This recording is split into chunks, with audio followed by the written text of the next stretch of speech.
Hi friends, എല്ലാവർക്കും സൂസ് കിച്ചൻ്റെ പുതിയൊരു എപ്പിസോഡിലേക്ക് സ്വാഗതം. നമ്മളിന്ന് ചെയ്യുന്നത് ഒരു ഹൽവയാണ് കേട്ടോ. ഇത് വളരെ ഡിഫറെൻ്റ് ആയിട്ടുള്ളൊരു ഹൽവയാണ്. അതായത് അവിലും ചെറുപഴവും വെച്ചിട്ടാണ് നമ്മളിത് ചെയ്യുന്നത്. വളരെ ഈസിയാണ് ഉണ്ടാക്കാനായിട്ട്, എന്നാൽ വളരെ ടേസ്റ്റിയുമാണ് കേട്ടോ. അപ്പോൾ നമുക്കിതിൻ്റെ റെസിപ്പി എങ്ങനെയാണെന്ന് നോക്കാം. അതിന് മുൻപായി റെസിപ്പിയിലേക്ക് കിടക്കുന്നതിന് മുന്നായിട്ട് നിങ്ങൾക്ക് എൻ്റെ വീഡിയോ ഇഷ്ടപ്പെടുകയാണെങ്കിൽ ഒന്ന് ലൈക്ക് ചെയ്യാനും അതുപോലെ തന്നെ സബ്സ്ക്രൈബ് ചെയ്യാനും മറക്കരുത്. നമുക്കപ്പോൾ എങ്ങനെയാണ് നമ്മൾ അവിലും പഴവും വെച്ചിട്ടുള്ള ഹൽവ ഉണ്ടാക്കുന്നതെന്ന് നോക്കാം. അപ്പോൾ നമുക്ക് അവിൽ വെച്ചിട്ട് ഹൽവ ഉണ്ടാക്കാൻ തുടങ്ങാം. അതിന് വേണ്ടി ഞാൻ 2 കപ്പ് അവിലെടുത്തിട്ടുണ്ട് കേട്ടോ. ചുമന്ന അവിലാണ്, 250 ml കപ്പിലാണ് എടുത്തിട്ടുള്ളത്. ഇത് 1 കപ്പ്, അപ്പോൾ ഇതും കൂടി ഇടുമ്പോൾ 2 കപ്പ്. അപ്പോൾ ഞാൻ 2 കപ്പ് അവിലാണ് ഇപ്പോൾ എടുത്തിട്ടുള്ളത്. ഈ അവിലൊന്ന് നമുക്ക് നന്നായിട്ട് വറുത്തെടുക്കണം. നല്ല ക്രിസ്പി ആവുന്ന പോലെ വറുത്തെടുക്കണം കേട്ടോ.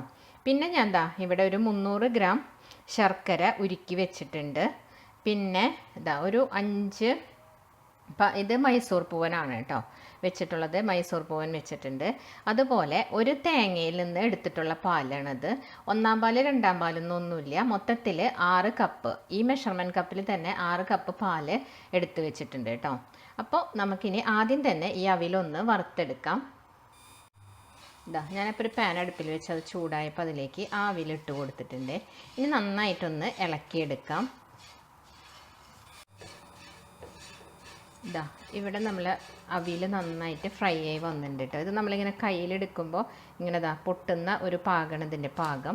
ഈ സമയത്ത് നമുക്ക് തീ ഓഫ് ചെയ്ത് കൊടുക്കാം.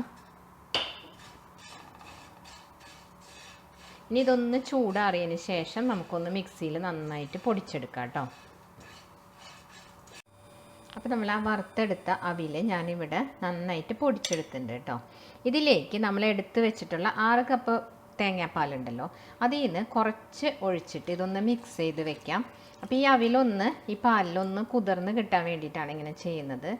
കുറച്ച് ഒഴിക്കുക, ആവശ്യത്തിന് കുതിരാൻ ആവശ്യത്തിനുള്ള അത്രയ്ക്കും പാലൊഴിച്ചിട്ട് ഒന്ന് നന്നായിട്ട് ഇതൊന്ന് മിക്സ് ചെയ്ത് വെക്കാം. അപ്പം ഞാൻ ആ തേങ്ങാപ്പാൽ ഒഴിച്ചത് മിക്സ് ചെയ്ത് വെച്ചിട്ടുണ്ട് കേട്ടോ. നന്നായിട്ട് ഇളക്കിയെടുത്തിട്ടുണ്ട്. അപ്പം ഇത് അവിലായതുകൊണ്ട് തന്നെ നന്നായിട്ട് ആ വെള്ളം നന്നായിട്ട് അത് വലിച്ചെടുക്കും. അത് സാരമല്ലേ, ഇങ്ങനെ ഇരിക്കട്ടെ. ഇനി നമുക്ക് ആ എടുത്ത് വെച്ച ചെറുപഴം ഉണ്ടല്ലോ, അതൊന്ന് മിക്സിയിൽ അടിച്ചെടുക്കണം. ഞാൻ ആ എടുത്ത് വെച്ച ഇത് മൈസൂർ പൂവനാണ് കേട്ടോ. ആ പഴം ഞാൻ ഒന്ന് അരിഞ്ഞെടുത്തിട്ടുണ്ട്. മിക്സിയിൽ അടിച്ചെടുക്കാനുള്ള എളുപ്പത്തിന് വേണ്ടിയിട്ടാണ് കേട്ടോ അങ്ങനെ ചെയ്തിട്ടുള്ളത്. നിങ്ങൾക്ക് ഈ പഴം ചേർക്കാൻ താല്പര്യമില്ല എന്നുണ്ടെങ്കിൽ അവിൽ മാത്രം എടുത്താലും മതി. ഈ പഴം ചേർക്കുമ്പോൾ എന്താണെന്ന് വെച്ചാൽ ഇതിനൊരു ചെറിയൊരു പുളി ടേസ്റ്റ് ഉണ്ടല്ലോ, അത് ഈ അലുവയുടെ ഒപ്പം വരുമ്പോൾ നല്ല ടേസ്റ്റ് കിട്ടും. അതിന് വേണ്ടിയിട്ടാണ് ഈ പഴം ചേർക്കുന്നത്. ചേർക്കാൻ താല്പര്യമില്ലെങ്കിൽ നിങ്ങൾക്ക് സ്കിപ്പ് ചെയ്യാം കേട്ടോ. അതല്ല ഏത്തപ്പഴം ചേർക്കണം എന്നുള്ളവർക്ക് അതും ചേർക്കാം. ഞാനിപ്പോൾ ഇവിടെ മൈസൂർ പൂവനാണ് എടുത്തിട്ടുള്ളത്. ഞാനപ്പോൾ ആ പഴം നമ്മൾ എടുത്ത് വെച്ചിട്ടുണ്ടെങ്കിൽ തേങ്ങാപ്പാലുണ്ടല്ലോ, അതിൽ നിന്ന് കുറച്ച് ഒഴിച്ചിട്ടാണ് അടിച്ചെടുത്തിട്ടുള്ളത് കേട്ടോ. അതിലേക്ക് നമ്മൾ ആ കുതിർത്തി വെച്ച അവിലുണ്ടല്ലോ, അവിൽ കുറേശ്ശെ ഇട്ട് കൊടുക്കാം. അതിനോടൊപ്പം തന്നെ ഒരല്പം ശർക്കര നീരും കൂടി ഒഴിച്ചു കൊടുക്കാം. നമ്മളിപ്പം ഇവിടെ 300 ഗ്രാം ശർക്കര ഉരുക്കി വെച്ചിട്ടുണ്ട്. അത് ചൂടാറിയതിന് ശേഷം ഇതിലേക്ക് കുറച്ചൊഴിച്ചിട്ട് അടിച്ചെടുക്കാം. അങ്ങനെ നമുക്ക് സ്റ്റെപ്പ് ബൈ സ്റ്റെപ്പായിട്ട് ഇത് അടിച്ചെടുക്കാം കേട്ടോ. നമ്മളപ്പോൾ ആ എടുത്ത് വെച്ച 5 പഴവും അതുപോലെ 2 കപ്പ് അവിൽ പൊടിച്ചതും പിന്നെ 6 ഗ്ലാസ് തേങ്ങാപ്പാലും എല്ലാം കൂടി മിക്സിയിൽ അടിച്ചിട്ടുണ്ടായിരുന്നു കേട്ടോ. ശർക്കര നീരും കൂടെ, ശർക്കര 300 ഗ്രാം ഉണ്ടായിരുന്നു. അപ്പോൾ നിങ്ങൾക്ക് ഇതിപ്പോൾ ഒരു മീഡിയം ടൈപ്പ് മധുരമാണ് ഇതിനുള്ളത്. കൂടുതൽ മധുരം വേണമെന്നുണ്ടെങ്കിൽ 400 ഗ്രാം വരെ എടുക്കാം കേട്ടോ ശർക്കര. അപ്പോൾ ഇതിപ്പോൾ ഒരു കറക്റ്റ് മധുരമാണ് ഇപ്പോൾ ഇതിനുള്ളത്. അപ്പോൾ എല്ലാം കൂടി ഞാൻ മിക്സിയിൽ അടിച്ചെടുത്തു. അതാണ് കുറച്ചും കൂടി എളുപ്പം. നമ്മളിത് എന്തെങ്കിലും ഫോർക്കൊക്കെ വെച്ച് ബീറ്റ് ചെയ്തെടുക്കുന്നതിനേക്കാളും ഒട്ടും കട്ടയില്ലാതെ എടുക്കാൻ എളുപ്പം അതാണ്. അങ്ങനെ ഇപ്പോൾ ഞാൻ ഈ ഇതിലേക്ക് സോസ് പാനിലേക്ക് ഒഴിച്ചു കൊടുത്തിട്ടുണ്ട്. ഇത് ഫുൾ ഫ്ലെയിമിൽ തന്നെ വെച്ചിട്ട് നന്നായിട്ട് നമുക്ക് ഇളക്കി എടുക്കാം. ഇനി ഇതൊന്ന് തിളച്ച് വരട്ടെ കേട്ടോ. ഇങ്ങനെ ഇരുന്നിട്ട് അത് തിളച്ചതിന് ശേഷം ഇപ്പോൾ ഇവിടെ ഒരു 20 മിനിറ്റ്സ് കഴിഞ്ഞിട്ടുണ്ട് കേട്ടോ. അപ്പോൾ ഈ ഒരു പരുവത്തിലാണ് ആയിട്ടുള്ളത്. ഈ സമയത്ത് നമുക്കിതിലേക്ക് ഒരല്പം നെയ്യ് ഒഴിച്ചു കൊടുക്കാം. ഏകദേശം 1 ടേബിൾ സ്പൂണോളം നെയ്യ് ഒഴിച്ചു കൊടുക്കാം കേട്ടോ. എന്നിട്ട് ഇത് നന്നായിട്ടൊന്ന് ഇളക്കി കൊടുക്കാം. ആ നെയ്യൊക്കെ അപ്പോൾ പെട്ടെന്ന് തന്നെ ഇതിൽ വറ്റി വരും. അതിന് ശേഷം ഒരു 10 മിനിറ്റ് കഴിഞ്ഞിട്ട് വീണ്ടും 1 ടേബിൾ സ്പൂൺ നെയ്യ് ഒഴിച്ച് കൊടുക്കേണ്ടി വരും. ആ നെയ്യ് ഒഴിച്ചതിന് ശേഷം നമ്മൾ നന്നായി ഇളക്കി കൊടുത്തിട്ട് ഇതൊന്ന് ടേസ്റ്റ് ചെയ്ത് നോക്കുക. ഇതിൽ ഉപ്പിൻ്റെ ആവശ്യമുണ്ടാവും. ചില ശർക്കരകളിൽ ഉപ്പ് കൂടുതലുണ്ടാവും. അങ്ങനെയാണെങ്കിൽ പിന്നെ ഉപ്പിട്ട് കൊടുക്കണ്ട. ഇപ്പോൾ എനിക്ക് ശർക്കരയിൽ ഒരു അല്പം ഉപ്പുള്ള ടൈപ്പായിരുന്നു, അത് കാരണം ഞാൻ ഇനി ഉപ്പിട്ട് കൊടുക്കുന്നില്ല. നിങ്ങളുടെ കയ്യിൽ അങ്ങനെ അല്ലാന്നുണ്ടെങ്കിൽ ഒരു നുള്ള് ഉപ്പ് ഈ സമയത്ത് ഇട്ട് കൊടുക്കാം കേട്ടോ. അതിന് ശേഷം നമുക്കിതിലേക്ക് ഒരു 2 ടേബിൾ സ്പൂൺ പഞ്ചസാരയും കൂടി ചേർത്ത് കൊടുക്കാം. ഇങ്ങനത്തെ ശർക്കര വെച്ചുണ്ടാക്കുന്ന എന്ത് സ്വീറ്റ്സിലും കുറച്ച് പഞ്ചസാര ഇങ്ങനെ ചേർത്ത് കൊടുത്ത് ഇതിന് നല്ലൊരു ഗ്ലേസിങ് കിട്ടും. അതിന് വേണ്ടിയിട്ടാണ് ഇങ്ങനെ ചെയ്യുന്നത് കേട്ടോ. അപ്പോൾ ഇനി ഈ പഞ്ചസാര ചേർക്കാൻ താല്പര്യമില്ലാത്തവരാണെങ്കിൽ അത് ചെയ്യണമെന്നില്ല. ഇനി നമുക്കിത് നന്നായിട്ടൊന്ന് ഇളക്കി കൊടുക്കാം. നമ്മളുടെ ഹൽവ ഇവിടെ ഏകദേശം പാകമായി തുടങ്ങിയിട്ടുണ്ട്, എന്നാലും പൂർണ്ണമായിട്ട് ആയിട്ടില്ല കേട്ടോ. ഇപ്പോൾ ഒരു 30 മിനിറ്റ്സ് ഇപ്പോൾ കഴിഞ്ഞിട്ടുണ്ട് കേട്ടോ. ഈ സമയത്ത് വീണ്ടും നമ്മളിതിലേക്ക് ഒരു ടേബിൾ സ്പൂൺ നെയ്യ് ഒഴിച്ച് കൊടുക്കാം.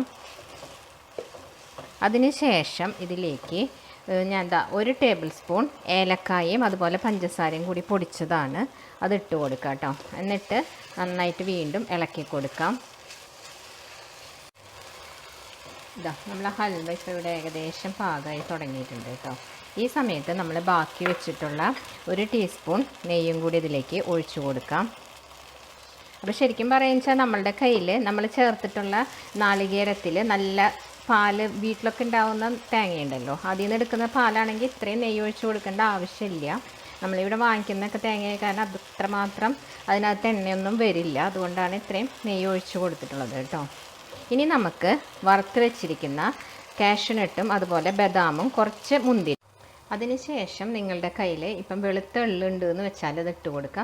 ഇത് ഇടണമെന്ന് നിർബന്ധമൊന്നുമില്ല കേട്ടോ, ഓപ്ഷനിലാണ്. നമുക്കതിങ്ങനെ സെറ്റ് ചെയ്തൊക്കെ വെക്കുമ്പോൾ ഒരു ഭംഗി കിട്ടാൻ വേണ്ടിയിട്ട് ചെയ്തതന്നേ ഉള്ളൂ.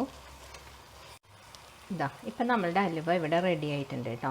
അപ്പോൾ നമ്മൾ ഈ സ്പാച്ചുല വെച്ച് ഇങ്ങനെ ഇളക്കുമ്പോൾ അല്ലെങ്കിൽ തവി വെച്ച് ഇളക്കുകയാണെങ്കിൽ നമ്മളിങ്ങനെ ഇതൊന്ന് ഉരുട്ടിയെടുക്കാൻ ശ്രമിക്കുമ്പോൾ ഉരുണ്ട് വരുന്ന ഒരു പാകമാണ് ഈ ഹൽവയുടെ പാകം എന്ന് പറയുന്നത്. ഇതിപ്പോൾ ഇവിടെ കറക്റ്റായിട്ട് കണ്ടോ വരുന്നുണ്ട് കേട്ടോ. അപ്പം ഞാനിനി തീ ഓഫ് ചെയ്തിട്ട് ഇത് സെറ്റ് ചെയ്യുന്ന പാത്രത്തിലേക്ക് മാറ്റാൻ പോവാണ്.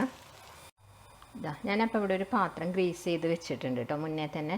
അതിൽ കുറച്ച് നട്ട്സൊക്കെ ഇട്ട് വെച്ചിട്ടുണ്ട്, ഒരു ഭംഗിക്ക് വേണ്ടിയിട്ട് ഇങ്ങനെ ചെയ്തിട്ടുള്ളതാണ് കേട്ടോ. ഇനി ഞാൻ ഇതിലേക്ക് ഇതൊന്ന് മാറ്റാൻ പോവാണ്.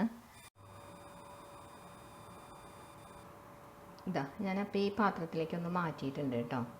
ഇനി ഇതൊന്ന് ഇങ്ങനെ ഷേപ്പ് ചെയ്തതിന് ശേഷം ഒന്ന് തണുത്തതിന് ശേഷം ഞാനിതൊന്ന് കട്ട് ചെയ്ത് കാണിച്ചു തരാം. അപ്പോൾ നമ്മുടെ ഹൽവ ഇവിടെ തണുത്ത് വന്നിട്ടുണ്ട് കേട്ടോ. അത് ഇരുന്ന് തണുത്തപ്പോഴേക്കും അതിൻ്റെ കളറൊക്കെ നല്ല ബ്ലാക്കിഷ് കളറിലേക്ക് ഇപ്പോൾ നന്നായി വന്നിട്ടുണ്ട്. ഇനി ഞാനിതൊന്ന് പാത്രത്തിലേക്ക് ഒന്ന് മാറ്റട്ടെ കേട്ടോ.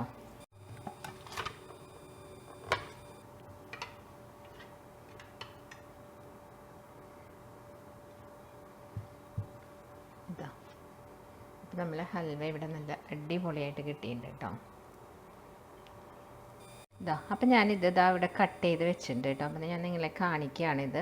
നോക്കൂ, ഇതിൻ്റെ ഉള്ളിൽ എത്രമാത്രം സോഫ്റ്റാണ് നോക്കൂ. അപ്പോൾ നല്ല സോഫ്റ്റായിട്ടുള്ള അടിപൊളി ടേസ്റ്റുമാണ് കേട്ടോ ഈ ഹൽവയുടെ.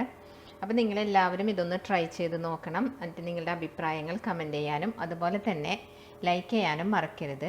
അടുത്തൊരു വീഡിയോയുമായി കാണുന്നവരേക്കും bye. Thanks for watching Sue's kitchen.